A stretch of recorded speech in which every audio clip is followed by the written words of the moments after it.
Bismillahirrahmanirrahim. Assalamualaikum warahmatullahi wabarakatuh. Innal hamdalillah nahmaduhu ta'ala wa nasta'inuhu wa nastaghfiruh wa nastahdihi wa natubu ilayh wa na'udzu billahi min shururi anfusina wa sayyiati a'malina. من يهده الله فلا مضل له ومن يضلل فلا هادي له أشهد أن لا إله إلا الله وحده ربي لا شريك له وأشهد أن محمدا عبده ورسوله قال الله تعالى في كتابه الكريم يا أيها الذين آمنوا اتقوا الله حق تقاته ولا تموتن إلا وأنتم مسلمون أما بعد اللهم علمنا ما ينفعنا وانفعنا بما علمتنا وزدنا من علمك وكرمك وجودك يا ذا الجلال والإكرام إنك على كل شيء قدير وبالإجابة جدير. Para hadirin jamaah salat maghrib dan isya rahimani wa rahimakumullah. Pada kesempatan yang berbahagia ini, insyaallah kita akan melanjutkan pelajaran Kitab Tauhid alladzi huwa haqqullah 'alal 'abid karya Syekhul Islam Al-Imam Al-Mujaddid Muhammad At-Tamimi An-Najdi Al-Hambali rahimahullahu taala. Kita masih di awal pembahasan dari bab At-Taghlid fi man 'abadallaha 'inda qabri rajulin salihin fa kaifa idza 'abadahu. Sikap keras dan tegas atau juga sanksi berat terhadap orang yang beribadah kepada Allah di sisi kuburan orang saleh. Tentu lebih parah lagi jika orang soleh itu yang disembah. Para jamaah sekalian yang dirahmati Allah, muqaddimah dari bab ini sudah kita sampaikan di pembahasan yang lalu. Berikutnya kita akan mulai membahas dalil-dalil yang beliau sampaikan di bab ini. Ada sekitar 5 dalil ya di dalam bab ini yang dinukilkan oleh penulis rahimahullahu ta'ala. Yang pertama, riwayat sahih di dalam Sahih Al-Bukhari dan juga Sahih Muslim dari jalan Ibunda Aisyah radhiyallahu taala anha. Beliau menuturkan bahwasannya Ummu Salamah namanya Hindun binti Abi Umayyah bin Al-Mughirah Al-Quraisyiyah Al-Makhzumiyah. Beliau dinikahi oleh Rasulullah sallallahu alaihi wasallam setelah wafat suaminya, yakni Abu Salamah. Ya, sekitar tahun 3 atau tahun 4 Hijriah. Ummu Salamah ini para jamaah yang dirahmati Allah, ya termasuk orang yang ada di rombongan para sahabat Nabi yang berhijrah ke negeri Habasyah pada gelombang pertama. Beliau bersama suaminya, yakni Abu Salamah. Nah, Ummu Salamah ini wafat di tahun 62 Hijriah.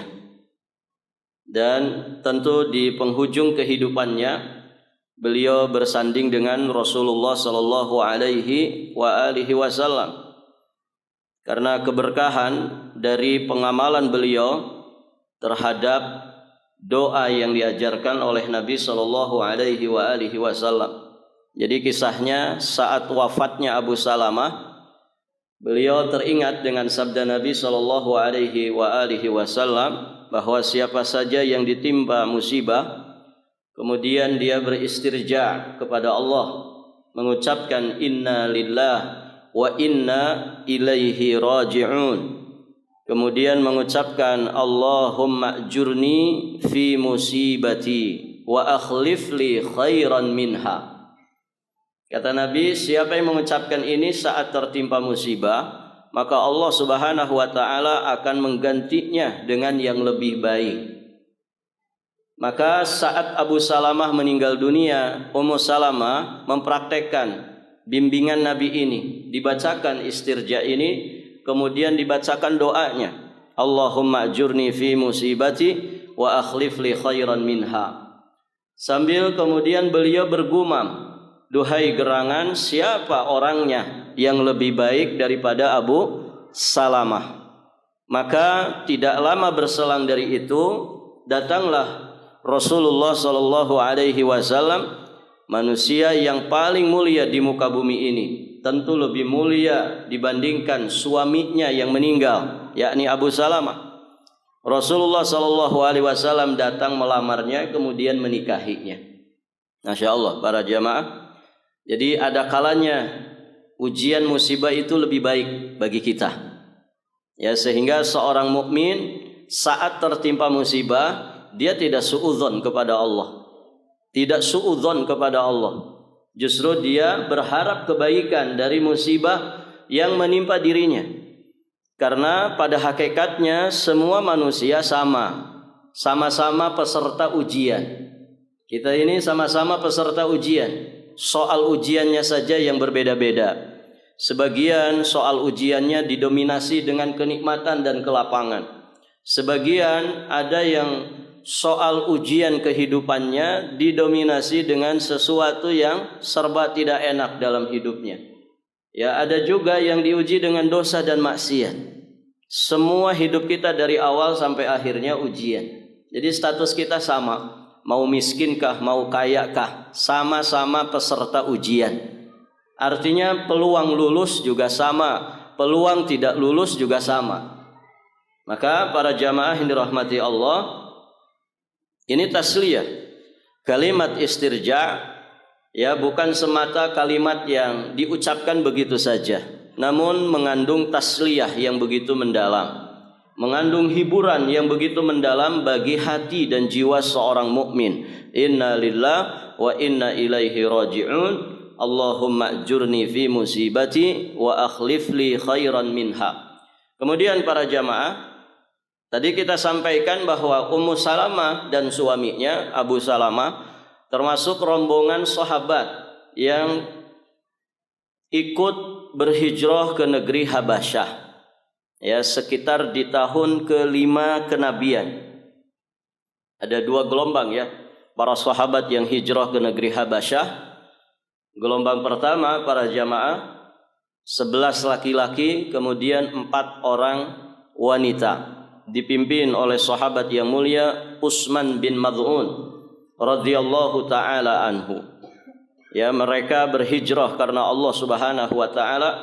Mereka berhijrah berdasarkan perintah Rasulnya untuk menyelamatkan diri mereka dari kezaliman orang-orang kafir Quraisy, mempertahankan iman mereka, mempertahankan keislaman mereka. Dulu ya orang-orang mempertahankan Islam begitu. Ya, sampai berhijrah meninggalkan kampung halamannya. Masya Allah para jamaah, di zaman kita saat ini sama ya, fitnah ya, badai syubhat begitu besar, bisa menggerogoti dan merusak bahkan melenyapkan iman dan Islam kita. Maka kita harus sungguh-sungguh ya, harus sungguh-sungguh menjaga keimanan. Walhamdulillah semua fasilitasnya Allah mudahkan. Dulu ngaji nggak ada sistem online, sekarang ngaji ada sistem online, begitu kan? Dulu para jamaah yang dirahmati Allah, mereka berhijrah lintas negara untuk mempertahankan iman. Saat ini para jamaah, di akhir zaman kita seperti saat ini, mempertahankan iman dan Islam adalah dengan cara mempelajarinya, kemudian mengamalkannya dengan sungguh-sungguh. Fasilitasnya, sarananya begitu mudah Allah Subhanahu wa taala berikan kepada kita. Pengajian ada di mana-mana para jamaah yang dirahmati Allah. Pelajaran ya yang bisa menggugah, meningkatkan iman dan Islam kita ada di sekitar kita. maka kalau kemudian tidak ada satupun majelis ilmu yang kita pilih, ini keterlaluan. Ya, sebegitu besarnya kasih sayang Allah, kemudian kita tidak mau menerima kasih sayang Allah itu, malah menyia-nyiakan kasih sayang Allah Subhanahu wa taala. Tapi harapannya begitu besar, pengen selamat dunia akhirat. Bagaimana mungkin orang mau menyelamatkan agamanya, mempertahankan agamanya, kalau dia tidak mau peduli, tidak mau mempelajari dinul Islam ini? Maka kuncinya adalah belajar sampai kita mati. Pelajari dinul Islam ini dengan sebaik-baiknya demi menjaga keimanan dan keislaman yang ada pada diri kita. Orang bodoh itu akan tergerus, orang bodoh itu akan menjadi orang-orang terbelakang. Kalau orang di dunia ini bodoh terhadap urusan dunia, terbelakang dia. Bagaimana lagi kalau kita bodoh terhadap urusan agama? Maka jangan sia-siakan kasih sayang Allah, jangan sia-siakan kemudahan yang Allah Subhanahu wa taala berikan kepada kita semua. Para jamaah yang dirahmati Allah Subhanahu wa taala. Kemudian juga ada gelombang kedua, ya, para sahabat yang hijrah ke negeri Habasyah. Sekitar 80, sebagian riwayat mengatakan 83 orang, ya, dipimpin oleh Ja'far bin Abi Thalib radhiyallahu taala anhu. Taib. Nah, itu sekelumit tentang Ummu Salamah yang menjadi jalan periwayatan dari hadis yang pertama di bab ini. Taib, para jamaah yang dirahmati Allah. Ummu Salamah menceritakan kepada Rasulullah sallallahu alaihi wasallam tentang sebuah kanisah. Kanisah ini istilah untuk tempat peribadatan umat Nasrani. Orang kita menyebutnya gereja. Beliau menceritakan kepada Nabi tentang sebuah gereja yang penuh dengan patung-patung di dalamnya. Yang beliau lihat saat beliau hijrah ke negeri Habasyah, karena pemimpin atau raja di negeri Habasyah ketika itu beragama Nasrani, yakni Raja Najasyi. Para jamaah yang dirahmati Allah, jadi beliau menceritakan di Habasyah itu ada gereja. Habasyah sekarang negeri Ethiopia, ya, satu negara di wilayah Afrika. Di gereja itu penuh dengan patung-patung. Kemudian Nabi Shallallahu Alaihi Wasallam menanggapi cerita Ummu Salamah ini dengan sabdanya. Kata Nabi Shallallahu Alaihi Wasallam, "Ulaika idza mata fihimur rajulus salih awil abdus salih banau ala qabrihi masjidan wasawwaru fihi tilka suwar ulaika syirarul khalqi indallah." Mereka, kata Nabi sallallahu alaihi wasallam, adalah kaum yang apabila ada orang soleh atau hamba yang soleh meninggal dunia, mereka bangun di atas kuburannya sebuah tempat ibadah dan mereka membuat patung-patung di dalamnya. Mereka itulah, kata Nabi sallallahu alaihi wasallam, syirarul khalqi indallah, seburuk-buruknya, sejelek-jeleknya makhluk di sisi Allah Subhanahu wa taala. Para jamaah sekalian yang dirahmati Allah, kemudian penulis rahimahullahu taala menukilkan kalamnya Syekhul Islam Ibnu Taimiyah rahimahullahu taala. Jadi yang di bawah itu bukan bagian daripada hadis. Itu adalah ta'liq, ya, dari Syekhul Islam Ibnu Taimiyah rahimahullahu taala. Mereka dikatakan syirarul khalqi, seburuk-buruknya makhluk di hadapan Allah, karena mereka jama'u baina fitnat al-kubur wa fitnatit tamathil. Mereka telah menggabungkan dua kesalahan besar. Pertama, mereka memuja-muja kuburan dengan beribadah di atas kuburan, dan mereka membuat patung-patung di sekitar kuburan tersebut. Baik, para jamaah yang dirahmati Allah Subhanahu wa taala. Jadi yang pertama fitnatul kubur. Mereka membangun tempat ibadah di atas kuburnya orang soleh itu. Akhirnya hal ini menyeret manusia kepada penyembahan orang yang ada di dalam kubur. Begitu para jamaah. Dan ini fakta yang terjadi. Kalau orang itu demen ibadah di sisi kuburan, itu lambat laun orang yang di kuburan itu yang nanti akan disembah-sembah, diminta-minta, akan menjadi sasaran tawajuh jiwa raganya, sehingga ibadahnya nanti bukan kepada Allah lagi, tapi justru kepada orang yang dikubur di situ. Kemudian kesalahan besar yang kedua, fitnatut tamathil. Mereka membuat patung-patung orang soleh itu dengan maksud berkudwah kepada mereka, yakni meneladani mereka, dengan maksud mencintai mereka. Namun juga pada akhirnya mereka terseret kepada penyembahan patung-patung itu setelah berlalunya waktu. Baik para jamaah yang dirahmati Allah Subhanahu wa taala, ini hadis atau dalil pertama yang dibawakan oleh penulis di dalam bab ini. Sangat jelas sekali kaitannya dengan judul bab kita.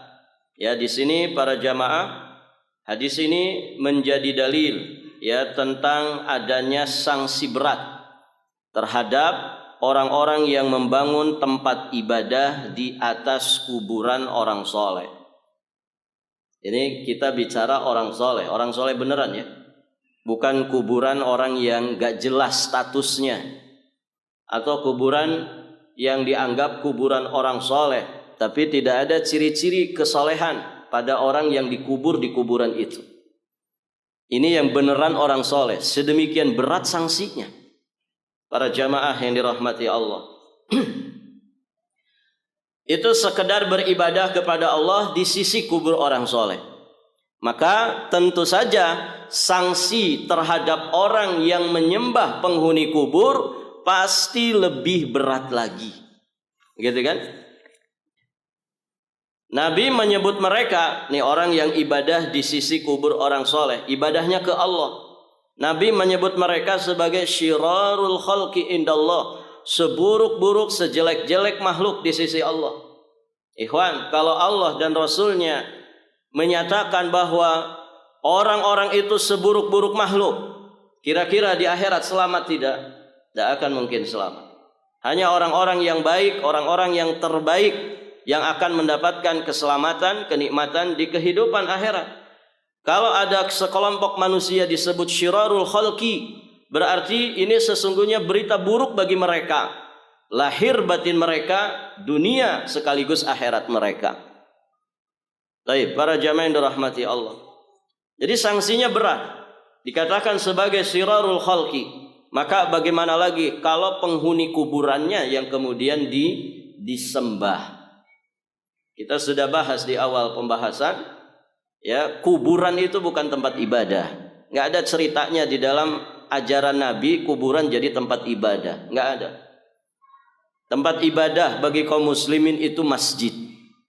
Masjid, rumahnya Allah Subhanahu wa ta'ala. Maka bagaimana bisa dikatakan orang-orang ini lurus keyakinannya, akidahnya, ibadahnya, kalau kemudian mereka bisa lebih khusyuk di kuburan daripada di dalam masjid? Ini kan aneh. Bagaimana orang itu bisa lebih khusyuk di kuburan ketimbang di rumahnya Allah? Berarti ada sesuatu ini. Yang mereka agungkan adalah penghuni kuburannya. Nah, ini berbahaya, mengancam akidah kita, para jamaah yang dirahmati Allah Subhanahu wa ta'ala. Maka perhatikan, ini semuanya akan merembet kepada rusaknya akidah, rusaknya tauhid. Di hadis ini kita kan dilarang ya membangun tempat ibadah di atas kuburan. Kenapa? Karena kalau orang membagus-bagus kuburan seseorang, ini berarti ada indikasi dia mengagungkan penghuni kubur itu. Ya tidak para jamaah? Kalau ada orang kok membagus-bagus kuburan, orang kuburannya biasa, ya, Nisannya aja kadang dari kayu, kadang dari seonggok batu. Ya. Kok ada kuburan yang kemudian dibenteng, begitu ya, di marmer, dikasih batu nisan yang mahal, para jamaah yang dirahmati Allah, ditinggikan ya kuburannya. Jadi kalau orang biasanya ziarah kubur itu pada duduk, gitu ya, karena kuburannya di bawah. Nah, karena kuburannya ditinggikan, jadi orang yang ziarah kubur di situ berdiri. Ya, kalau orang-orang awam itu tabur bunga sambil jongkok, nah dia tabur bunganya sambil berdiri. Kenapa? Kuburannya tinggi, hampir setara dengan badan para pengunjungnya, para penziarahnya. Ah, ditinggikan. Baik, para jamaah, kira-kira ada sesuatu enggak? Kira-kira ada sesuatu enggak? Kenapa kuburan itu kok diistimewakan seperti itu? Ada sesuatu enggak kira-kira? Pasti ada. Apa? Ini bukan kuburan orang biasa. Kami menghormati, kami memuliakan, kami mencintai, kami mengagungkan orang yang dikubur ini. Baik, para jamaah. Sehingga jelas kalau ada orang kemudian membagus-bagus kuburan tertentu, hal ini merupakan pengagungan terhadap orang yang dikubur di situ. Apalagi kalau kemudian dibuatkan tempat ibadah di situ.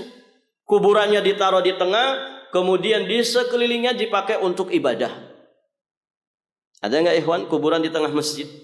Ada. Kuburan di tengah masjid. Begitu ya? Baik, para jamaah yang dirahmati Allah, ini pengagungan. Ada indikasi pengagungan terhadap penghuni kubur.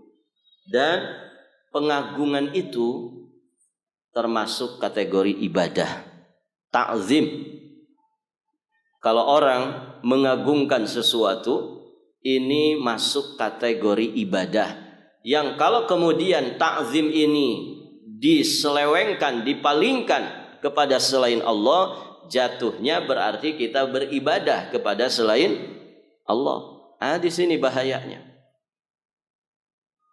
Jadi ghulu kepada kubur orang saleh ini wasilah yang sangat besar, mengantarkan seseorang kepada pengagungan kepada penghuni kubur, untuk selanjutnya kepada peribadatan untuk si penghuni kubur. Dan itulah penyimpangan akidah tauhid.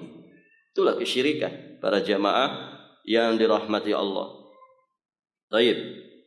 Kita ambil beberapa faidah yang lain dari hadis yang mulia ini. Hadis ini datang dari jalan Ummu Salamah. Maka pelajarannya di sini berarti kabar dari seorang wanita yang terpercaya itu bisa diterima. Nabi menerima kabar yang diceritakan oleh Ummu Salamah tentang kondisi gereja yang beliau lihat di negeri Habasyah. Berarti kabar seorang wanita yang thiqah itu bisa diterima. Kemudian para jamaah yang dirahmati Allah, dari sini kita juga memahami salah satu di antara tradisi orang-orang Nasrani. Apa itu? Mereka suka membuat patung, mereka suka membuat gambar di tempat-tempat ibadah mereka. Jelas ini ya. Kalau kita lihat dari luar saja kita lihat, itu sudah kelihatan gambarnya dipampang gede. Nanti kalau masuk itu di dalamnya ada lagi patungnya gede, begitu kan? Nah, ini tradisinya orang Nasrani. Dan kita dilarang oleh Nabi tasyabbuh dengan orang-orang Yahudi dan Nasrani. Man tasyabbaha biqaumin fahuwa minhum. Siapa yang tasyabbuh dengan satu kaum, maka dia termasuk golongan mereka. Taib. Jadi yang suka pajang-pajang lukisan, pajang-pajang gambar-gambar orang soleh, apalagi patung-patungnya, ini sesungguhnya mereka sedang tasyabbuh dengan orang-orang Nasrani. Akidah Islam sangat melarang dan menentang perbuatan seperti itu. Taib, para jamaah yang dirahmati Allah. Berikutnya, dari hadis ini juga jelas haram hukumnya membangun tempat ibadah di atas kuburan. Haram hukumnya membangun tempat ibadah di atas kuburan. Atau sebaliknya, mengubur orang di dalam tempat ibadah. Tidak boleh ngubur orang di dalam masjid, tidak boleh juga membangun masjid di atas kuburan. Dua-duanya terlarang. Para jamaah yang dirahmati Allah. Kalau kuburan lebih dulu, di situ kuburan dibangun di atasnya tempat ibadah atau masjid. Maka kata para ulama, ulil amri yang punya wewenang itu harus merobohkan bangunan tempat ibadah itu, karena kuburan lebih dulu. Tapi kalau masjidnya lebih dulu, kemudian dikubur di dalamnya orang yang dianggap saleh, maka kuburannya yang dipindahkan, karena yang duluan di situ adalah masjid. Taib, para jamaah yang dirahmati Allah. Jadi haram hukumnya membangun tempat ibadah di atas kuburan atau mengubur orang di dalam masjid. Kemudian juga haram meletakkan patung atau gambar di atas kuburan. Tidak boleh meletakkan patung atau gambar di atas kuburan. Kira-kira ada nggak yang melakukannya? Biasanya siapa, Pak? Yang di kuburannya ada gambarnya, ada lukisannya, kemudian ada monumennya. Biasanya kuburan siapa? Kuburan siapa, Pak? Kuburan para petinggi. Biasanya begitu ya. Kuburan para pejabat tinggi. Kalau kuburan rakyat jelata biasanya nggak ada. Atau kuburan orang-orang yang terhormat, orang-orang yang terpandang. Ya, disendirikan kompleknya, dibuatkan monumennya, kemudian kadang di gapuranya dipajang lukisannya, ya, sangat jelas dan besar. Barakallahu fikum. Nah, dalam Islam tidak boleh, ya, memajang, meletakkan patung atau gambar lukisan di kuburan atau di atas kuburan. Baik, para jamaah.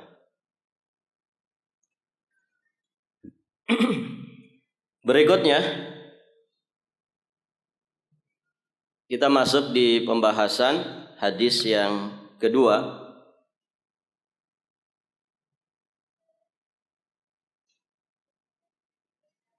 Atau sebelum kita lanjut, waktunya sebentar lagi.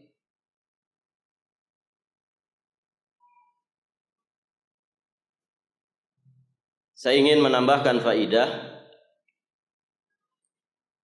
yang termasuk kategori menjadikan kubur sebagai masjid.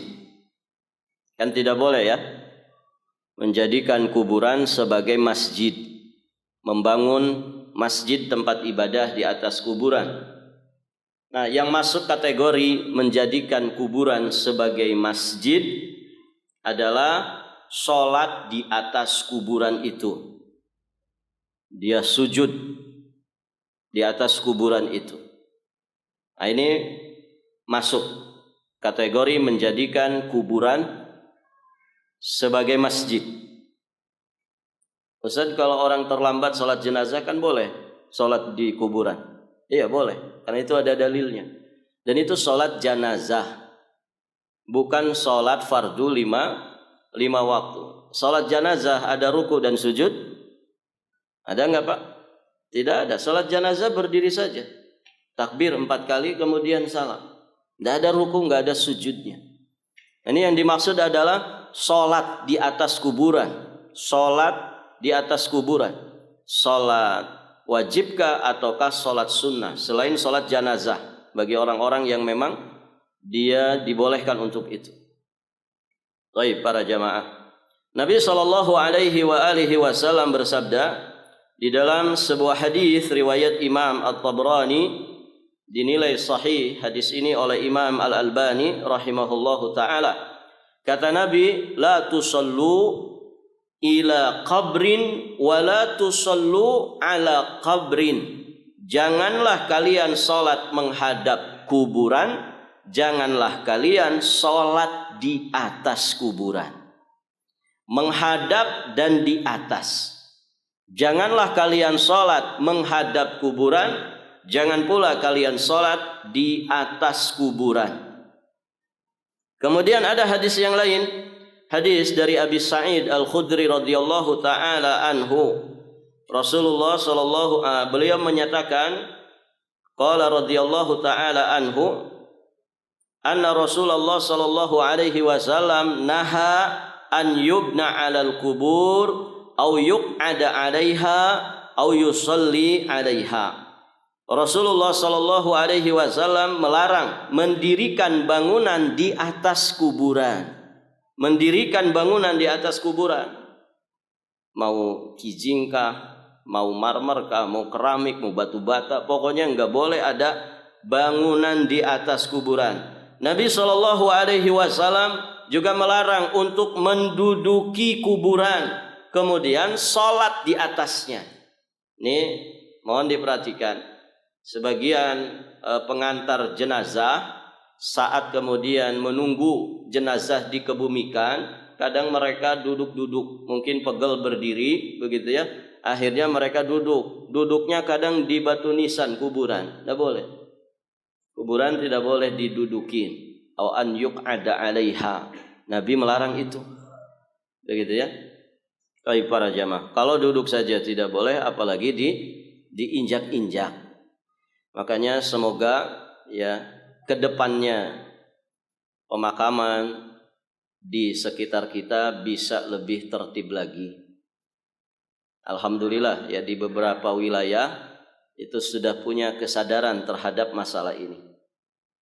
Alhamdulillah di kampung saya, guru-guru ngaji saya, kemudian sebagian teman-teman sudah mengkondisikan minta tanah 2 hektar ke pemerintah, kemudian diwakafkan untuk kuburan kaum muslimin, dan di manajemen sedemikian rupa siapapun yang dikubur di sini harus mengikuti manajemennya.